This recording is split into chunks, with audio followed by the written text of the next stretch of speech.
Familia pamoja na viongozi wa msikiti katika eneo la Pumwani Majengo wangali wanalilia haki ya Ibrahim Shege Ramadhan, mwanafunzi wa miaka 16 aliyefariki saa 2 usiku wa tarehe 4 siku ya Jumanne, mita chache tu kutoka kwa msikiti huu wa Modhir. Investigation, and we want to see that police arraigned in court immediately because it is point blank.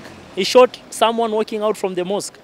Sisi tulikuwa tunatarajia leo tungemuona anapelekwa kotini. Tulikuwa tunaona accountability ya kisawasawa. Pre-statement haitoshi peke yake. Viongozi wa msikiti wanalaumu polisi kwa utumizi mbaya wa bunduki wakati wa operesheni zao. Aidha, wanakiri kuwa biashara zimetatizika eneo hilo na hata baadhi ya shule zilizo karibu na msikiti zimefungwa kufuatia mabadiliko ya hali ya hewa yanayotokana na vitoza machozi hiyo jana. Hata shule yetu ambayo tuko nayo hapa, tumewaambia wanafunzi leo wasikuje kwa sababu hewa ni chafu, hewa inawaathiri. Hawezi keti na amani.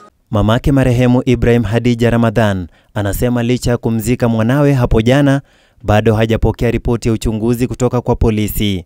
Tulimaliza, mtoto alistiriwa salama na tukamaliza. After that, kutoka asubuhi mpaka sasa, hakuna ripoti yoyote nimepata ya kuhusu mtoto wangu, justice zake vile, haki zake vile zimechukuliwa. Kuna kitu yote nimepata mpaka sasa. Anamkumbuka mwanawe kama mwenye bidii za mchwa shuleni na mchapakazi nyumbani. Akitoka shule saa 11 ikifika, ametoka skuli, ana change, anakuja pale kazini.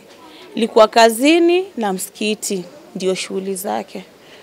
Hii ni siku moja tu baada ya ripoti kutoka kwa ofisi ya Inspector Generali wa polisi kupitia msemaji wake Mushiri Nyaga kunakili kuwa tume ya kudhibiti utendakazi wa polisi IPOA itachunguza kisa hiki. Hili ndilo eneo halisi ambalo Ibrahim Shege Ramadhan alikumbana na mauti yake na kukatizwa safari yake ya masomo katika shule ya upili ya Kamkunji hapa jijini Nairobi. Sasa familia inalilia haki kupitia uchunguzi kutoka kwa polisi ili kutathmini chanzo halisi cha kifo chake Ibrahim Shege Ramadhan. Innocent Ogaro, Runinga K24, Pumwani Majengo, Nairobi.